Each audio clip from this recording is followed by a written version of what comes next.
camera is right there. I got it.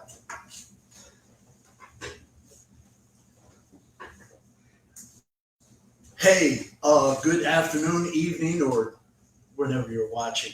How you doing? My name is Nathan Gaskin. It's Terry Stanford, and welcome to another exciting edition of Leaving on the Wood. We have a special guest here today, my good friend. What's your name again? Mr. Scott Malone. We're going to get into him in just a minute. I have full disclosure. I have on today orange and blue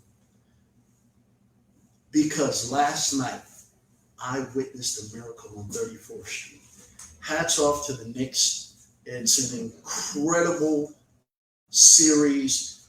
It's riveting. All my fans, all my Knicks fans from around the country, around the world, orange and blue, and that's all I can say, orange and blue. Yeah, thanks, Terry. Let's just get right into it. Scott Malone from Economic Development with the City of LaGrange. And people ask, who is Scott Malone? What is economic development? Why do you have him on the show? This looks like it may be a boring show. This is going to be a real interesting show, and it's going to show you how great our city is. Absolutely. So, hey, why don't you tell us a little bit about yourself?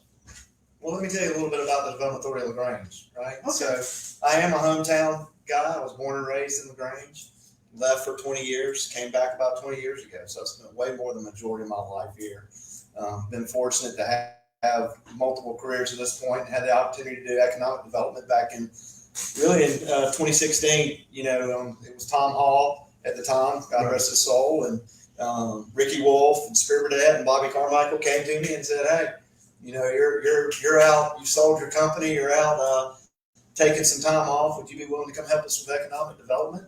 And I said, sure, if I'm having fun, I'll do it. I'll come help out however I can. And that was in 2016, and my partner Kelly Bush came in with me a little bit later that year, and we've been doing it 10 years now and had tremendous success because we have a great community. And that's one of the best things that we get the privilege of being able to do is travel around the world and share our story as a community, and that started with the Callaway family back in the 1800s and has led us where we are today. And so we do economic development, and our job is to really bring investment to this community and the right kind of jobs to help improve the life of the citizens, and not only the people in LaGrange, but the people in our region. Time flies when you have fun. Absolutely. So you say success. What is success? What does success look like, in LaGrange? Or what does success look like stack ranking us against other cities in the state of Georgia? Well, I guess that's a good thing, right? And so we can talk about what it means to us, because success to us means, are we impacting, the citizens in this community? Are we bringing the right kind of jobs in? Are we able to increase the wages the way we want? So you can have a real world wage and a livable wage, right? And so we can get into the details of that. You can talk about Site Selection Magazine. They're the gold standard of economic development. They just came out in March and ranked us the #1 economic development team in the state of Georgia. What? And number 6 in the nation. So awesome. You can take it for what that means, but that's what we stack up against. And here we are. Georgia's been ranked the #1 state for business now 11 years in a row. Wow. So if Georgia's #1 in the country and we're sitting at the top of the state, then you can do the math to figure out that we're somewhere pretty competitive to being the best in the country. So in Georgia, who do you kind of compete with? This is the interesting thing, Terry, and a lot of people don't know, and sometimes even some of our board members, that have been on the board for a long time, still think of us as this little entity. And we are a little entity. We're a 2-person, firm that's had tremendous impact. We've done 38 projects now in 10 years, totaling $11.79 billion investment, and we have two people. Whoa. So you think about the impact of that. And so when we came in trying to change the mindset of the board, and we have the best board in town by far, they're fantastic in what they do in supporting us.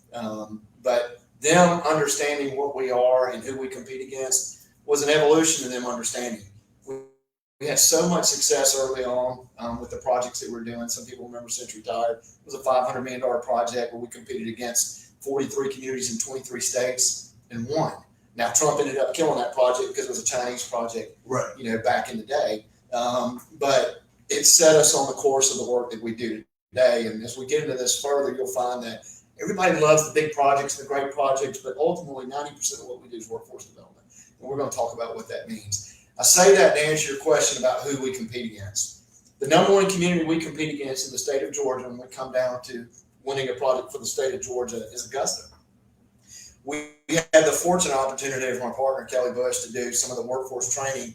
She's the number one workforce development professional in the state of Georgia. 90% of what we do is that, and that's where our success comes from.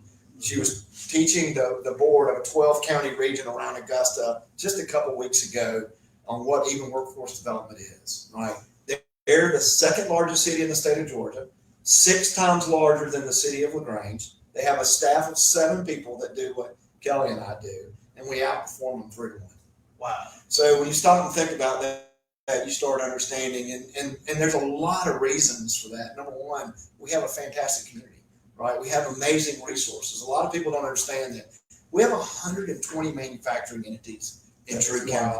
80 plus of those are in the city of LaGrange, right? And so the work we do while our constitutional authority is within the city limits of LaGrange, we work at the purview of the state. So we have state authorities to do the work we do, but our jurisdiction is tied to the city of LaGrange. But the work we're doing on workforce development from a workforce development standpoint really spans across 6 or 7 different counties. And so workforce development is a regional team sport. And that's what we do. So we do a lot of the programs we do, the National Manufacturing Day that Kelly created for West Georgia. We started 3 years ago. It's the largest in the country for high school students, right? We have 1,200 students. We host it at West Georgia Tech. The Development Authority sponsors the whole thing. We have industry partners, 25 industry partners that participate in that. We have 7 different school districts, all the way from Columbus, Alabama, north of here, that come to participate in that event. When you start understanding the impact of where our workforce comes from, number one, we pull from 12 counties, 8 in Georgia and 4 in Alabama. 45 minutes away is where our workforce comes from. Right. So when we're thinking about what we do, that's the approach we take. And so the West Georgia National Manufacturing Day is just an example of that. 3 years we've done it. It's been the largest in the country for high school students. And so those are the kind of things that show the impact of understanding of, it's not just impacting the people right here around us, but the counties around us that will determine what our success looks for long term. I'll add to that, I don't remember the gentleman's name in Atlanta that did commissioned a study, but he determined and did the analysis that there's 159 counties in Georgia. And this just came out this year. 100 out of the 159 counties in Georgia have a higher death rate than a birth rate. They're decreasing. A decreasing. So there's 100 of these, right? That's right. And so school districts are dying, hospitals are being closed. So you have to be an attractor, a net attractor if you want to survive. We're blessed to be an attractor. We have 20,000 plus people that drive in for our jobs every single day from up to 45 minutes away because we've got great jobs. I want to say one thing about the jobs when people don't understand. When we're looking at projects and how we bring a project in, wages is a big part of that. When we talked about doing $11.79 billion of projects, 38 in the last 10 years, what most people don't know is in the last 3 years, we've turned down $11 billion of projects.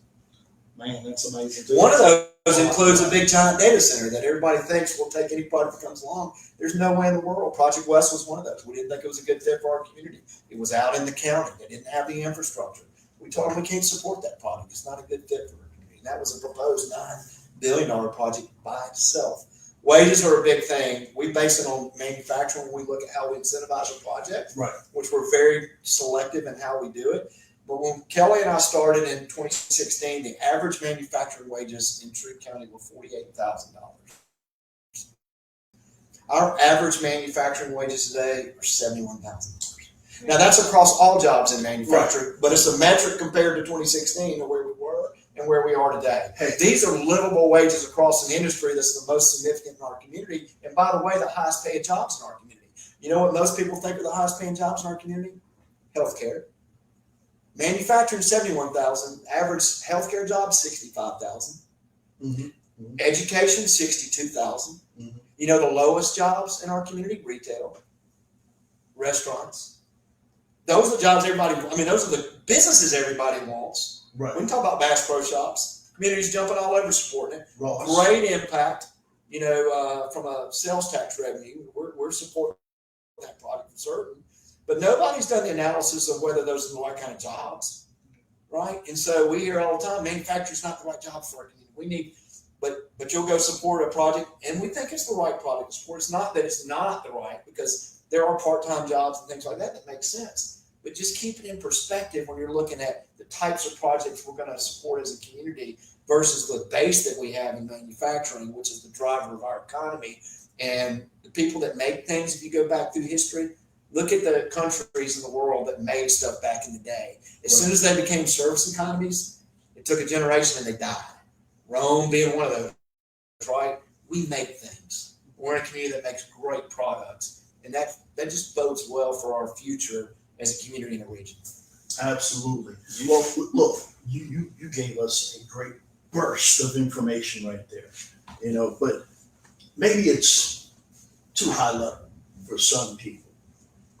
I can use my personal experience. I came here back in 87, early 88. Started working at McDonald's, then Elm City, Milliken. Lost my job at Milliken and went looking for another one. That was right when, and I think we're talking about late 80s, early 90s, NAFTA took over. Early 90s gone. Killed it. I left here getting off at every exit going north towards Atlanta to find a job. And long story short, for 20 years I commuted before the businesses here were able to become robust enough to support and sustain the family.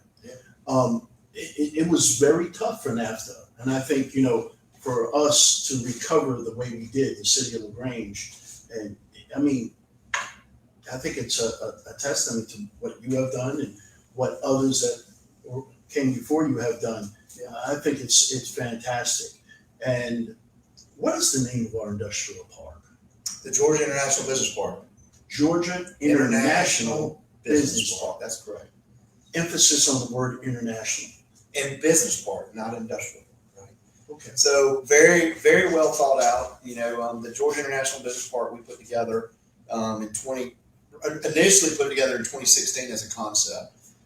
Right. So we had done that Century Tire job project. They were here for about 3 years, spent about $10 million before it got shut down by Trump because of trade issues. But we took 500 acres out of our inventory, right? And sat down over a weekend. I said, what are we going to do if we've got 500 acres gone?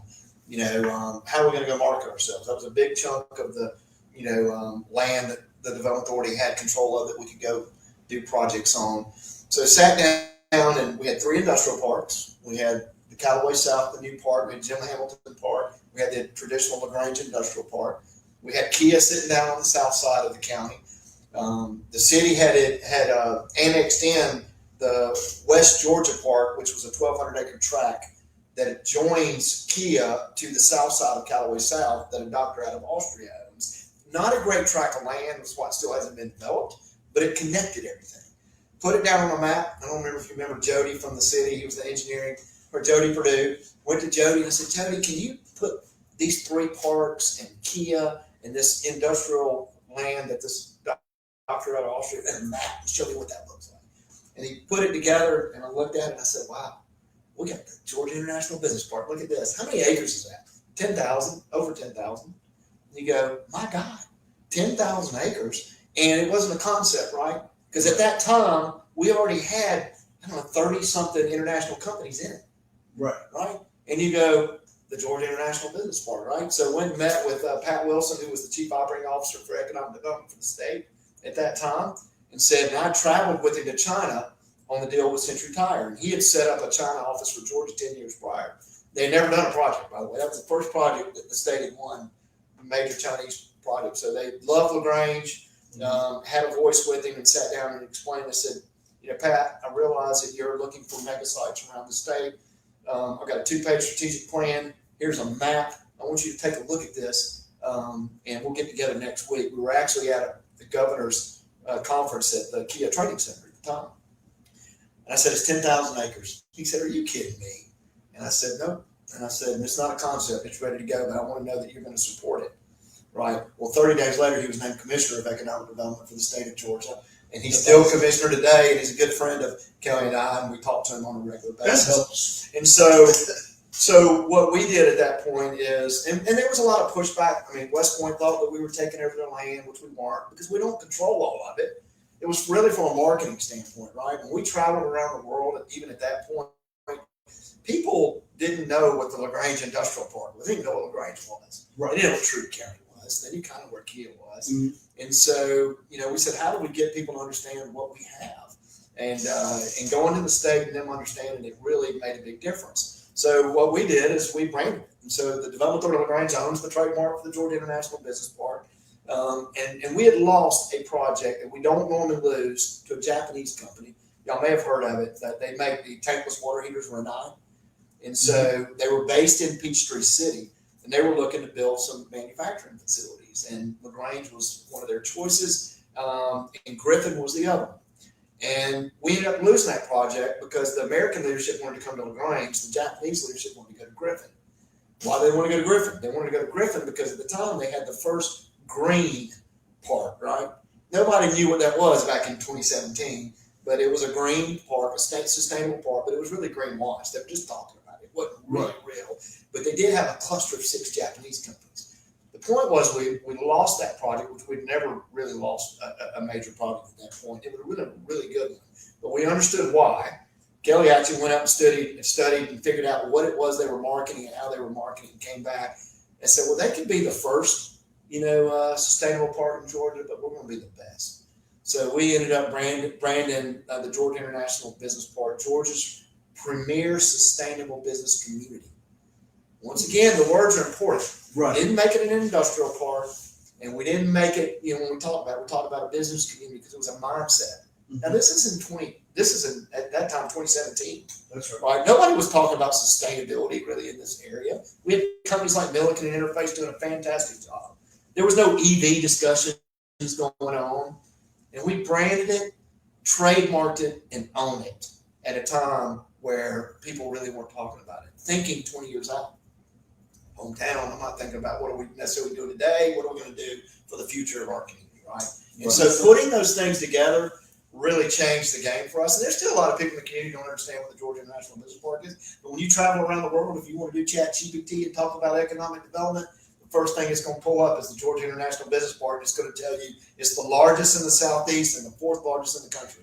I'm amazed how clean this park is. Oh, yeah. Because I travel a lot around these, and you've seen it too. Absolutely. These places, it's like a golf course around a lot of these places around here. We go around a lot of these businesses and tour a lot of them, and we go to these other counties and stuff, and they're not as nice as our business park is. Well, I think a lot of people are really happy.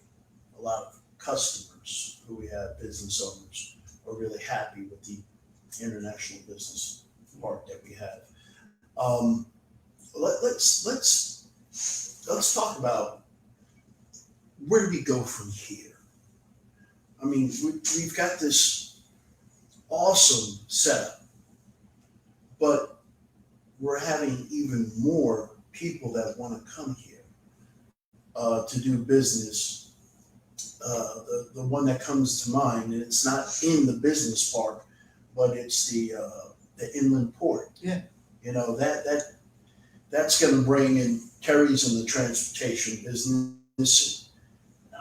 You've cut your teeth in the transportation. You and I have. I'm a logistics guy. Yeah, you and I have shared some of the same mud. We're talking 1,000 trucks a day. Tell us a little bit about that. Yeah, so once again, I'm going to come back to, I can say that I started that project, right? Yeah. In 2016. It was March of 2016. Mm-hmm. Kelly hadn't come on yet. We were having a regional board meeting for the Joint Development Authority of West Georgia, 10 counties, at the port down in Savannah. And we're down there having this board meeting. There's probably 25 of us around the table. and the guy named was Bart Gobill. He was the head of economic development for the Port Authority at the time, and he started talking about inland ports and what they meant in the port system overall, and he started talking about Cordele, Georgia, as the first inland port that the state of Georgia ever had. And I said, well, Mr. Gobill, Bart, can you share with me how y'all picked Cordele? And he said, we didn't pick them, they picked us. And I said, I picked Troup County. Wow. Everybody in that room laughed, Uh-huh. except Bart Gobill. And so I'm a logistics guy, I'm an engineer from Georgia Tech, I understand stuff logistics.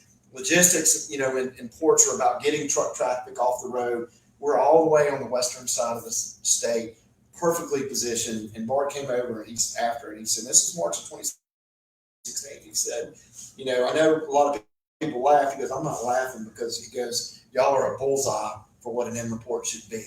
But at the time, they had started working on the one up in Chatsworth, right? And so they were getting death threats at the one in Chatsworth, right? They hated CSX. People didn't want it. I said, we're an industrial. We'll love it and we want it. And so I say that all to go. It just took some time. They had to figure out how to make the Cordele and continue to work because it was really just a short line rail. They were trying to make that one in Chatsworth work, which took about 5 or 6 years, Murray County, I guess is what it is, to get that one to work. Right. The evolution changed. Trains went, are now 15,000 feet long. I mean, these trains are 3 miles long. Oh, yeah. And so we started the process in 2018. They finally put us in the strategic plan for the port. I had presented in 2017 in Atlanta to all of the Port Authority people, as well as the state leadership, what the plan was, what we were trying to do as we were positioning what we wanted Troup County and LaGrange to be long term. They're like, we're all in. This is the right fit. It just took time. The pandemic got in the way. The trains got longer. They did about $180 million transportation project down at the port to redo all the rail for CSX and Norfolk Southern. We're CSX. And so at that time, they go, we can't do any other projects right now. We're probably going to have private developers come in. So there was a transition of, we'll be the Port Authority doing it. We'll support it. All these things happened. A lot of people had no idea what was going on, during that time. And then ultimately they came back and said, we're going to do the project. LaGrange is too important to us. But we were originally planning for it to be on the land next to Kia. They got about 250, CSX owns about 250 acres down there, but it's a swamp and it's the wrong rail. And so we want the rail that's coming out of Savannah versus Brunswick, that crosses and goes out through Birmingham and Memphis up to Chicago, Right. versus the one that's coming across from Brunswick and goes up the East Coast, right? And so we need to move this project up into LaGrange instead of down here in next to the Kia site. And there's only 2 sites that worked. One of them was where they ended up going, and one with the Development Authority owned. And we said, we had a project on the Development Authority land. The trustees we know very well. There's a developer that had it under contract for an option for speculative. We knew him, Dave Pryor was his name. Dave's a great guy, great developer. He didn't have a project. He just had kept the land tied up until he could figure something out. We had done a deal with him to build a warehouse for Caterpillar at the time off of SL White. We did that project. We went to him and said, hey, the Port Authority came back to us and said, we want to buy that land. Can you help us? Called the trustees broker and said, look, can y'all let the option expire? And we're going to let the company that needs to do this. And I promise you, this will be a game changer off the road. That's how that whole thing worked out. Port Authority got it under control 6 months later, Right. Closed on the land in 2022. And then they were working on the project up in Gainesville. So the last to us was in Gainesville. They said, well, let us get this inland port open in Gainesville, Georgia. And then we'll start the one down here in LaGrange. So they opened officially the one in Gainesville on March 14th. Right. And now they're shifting their focus back down here to LaGrange. Probably 2028 before we really get things moving. But will be a fantastic project for the long term. Now, what I find amazing about that rift that you just went off, and I love the way you can just rattle this stuff off. Makes my job super easy. Is the difference between the 2 sites, you're talking about maybe, 15 miles? Yeah. You're talking about the one down by Kia versus one in LaGrange? Yeah, 12, 13 miles. Yeah, 12, 13 miles difference. But you're talking Different about, tracks. I think this speaks to how pivotable LaGrange is. You're talking about the eastern seaboard versus the Ohio River Valley. Mhm. And I don't think a lot of people get that. In just that little short distance, you have access to another rail that goes up into the Midwest. Because That crosses in downtown LaGrange, right here where we're sitting in the rail district. right, which North, south, east, and west, which may interrupt us at any time, so don't take offense. Okay, I got some history though. Tell me what happened to the towns that had train tracks in the 1800s and early 1900s versus the ones that didn't have. What are you talking about, Sherman? I'm talking about Odessa Dale shut down. There's a bunch of Greenville was a huge one at one time, Oh, huge yeah. city, and then now it lost all of it. So they're trying You to know, it went down. But this town has had them cross all So over. you've had, Thank you, Mr. Callaway, back in the 1800s, right? that's right. People don't understand that visionary leadership. He was the first true industrialist in the Southeast. And we were just blessed that, he chose LaGrange to build his empire, which we all benefit from every day today. So So we'll get in a whole other conversation about that. But well, that leads to the other part of the conversation. We've had a transportation revolution with rail. Mhm. Then we had an industrial revolution with the textile mills. And now we're at a digital revolution with data centers. And I find it ironic that all these revolutions take place around the infrastructure and the resources that exist Here. here. Yeah. I think what makes the Southeast attractive for industrial for data centers, and full disclosure, my personal proclivities for data centers is irrelevant in this conversation. I just want people to know why. Because there are a lot of people that want to pontificate on or speculate on what they think is happening. Mhm. But there's a pattern here that I see. With the textile mills, you have these great big swatches of land, large bodies of water, because I don't know if a lot of people realize there's a bunch of water here in LaGrange. he who has the water is king too, by the way. Yeah, I mean the infrastructure is already there on an industry that the plug was pulled on through NAFTA, and now we're left with the fallout. So here comes the next revolution. What do? They piggyback off of the rail, off the industrial revolution, The highway system. and now boom, here we are at the digital revolution. And to me, it's like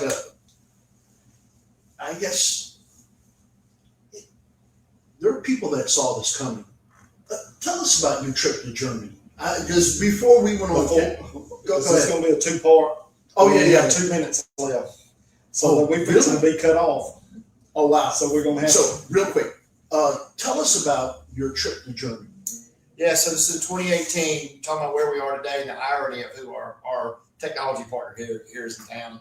Was in Germany at the International Automotive Show and had the opportunity with a group of about 7 or 8 people to sit with the head of the futures division of Volkswagen at the time. He reported directly to the CEO, and he was always predicting what was going to happen in the future. And we can go through the records of the things that he did predict. But we're sitting there and he said, this is in 2018, remember, and he said, by 2030, who do y'all think will be the biggest automotive company in the world? Here's a chart of what it looks like, with the bubble being the biggest, who's going to have the biggest impact in the automotive industry, a lot of smaller bubbles, but who do y'all think that big bubble is on the right that's going to be the leader in 2030? And of course, we had people in the room that were saying, well, it'll be Ford, or it'll be American, or it'll be Toyota, all the traditional. Right. And he said, I'm going to tell you who it's going to be. It's going to be Google. We're all looking like, Google in the automotive industry? It's about data, right? that's And amazing. Google has controlled the world of data for a decade plus, right? Right. And they've got it, whether it be Google Maps or all that. That's what's driving these cars today. You know, and one of the things he said at that same meeting, he goes, it's going to take us 30 years to get rid of the steering wheel, though in 2018, because we could get rid of it today. But there's a mental mindset that you got to have that steering wheel. These cars will drive themselves, but it'll be data that's driving them. Now, Tesla's a leader right now, but you watch, Google's in the middle of it all. And then for the irony of our technology partner in this community and the $8 billion project, technology campus we're having built here to support our community is Google. Well, what better partner could we have that we can get deep into some more understanding of how that happened, why it happened, as we get into it in another part later. So this is just part one of Leaving It on the Wood. My good friend, Scott Malone from the Development Authority of LaGrange, Terry Stanford. This is part one. We're going to have part two with Kelly Bush coming up shortly. No, not today, maybe another week or two. But it's coming up. There's so much information. I mean, we might have, like I said, this is the digital revolution. You're watching us now through digital technology, and it's on a server somewhere. So I just want people to realize the world is changing.